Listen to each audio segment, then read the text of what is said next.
Supreme court of India ने एक important judgement दिया है कि स्पाउस मीडिएशन सेटलमेंट के बाद म्यूचुअल डिवोर्स से पीछे नहीं हट सकता है। तो ये बात है धनंजय राठी वर्सेस रुचिका राठी के केस की, जहां कोर्ट ने क्लियरली हेल्ड किया कि म्यूचुअल डिवोर्स के लिए कॉन्सेंट वापस लेना लीगली पॉसिबल है, लेकिन अगर पार्टीज ने मीडिएशन में फुल एंड फाइनल सेटलमेंट कर लिया है तो उस अग्रीमेंट से पीछे हटना अलाउड नहीं है।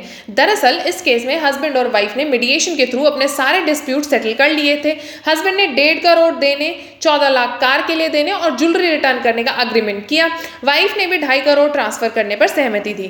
लेकिन ट्विस्ट तब आया जब सेकंड मोशन से पहले वाइफ ने म्यूचुअल डिवोर्स से कॉन्सेंट वापस ले लिया और साथ ही डोमेस्टिक वायलेंस एक्ट के तहत कंप्लेन भी फाइल कर दी। सुप्रीम कोर्ट ने इस कॉन्डक्ट पर सख्त टिप्पणी करते हुए कहा कि settlement once entered and authenticated by a mediator becomes binding.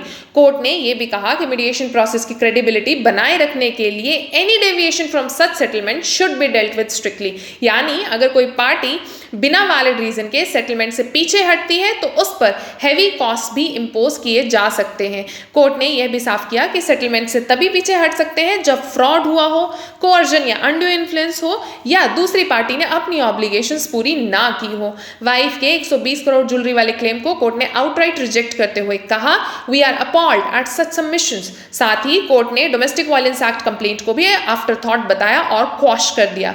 Finally court ने आर्टिकल 142 की पावर को इन्वोक करते हुए इस मैरिज को डिसॉल्व कर दिया, क्योंकि रिलेशनशिप इरिट्रीवेबली ब्रेक डाउन हो चुका था।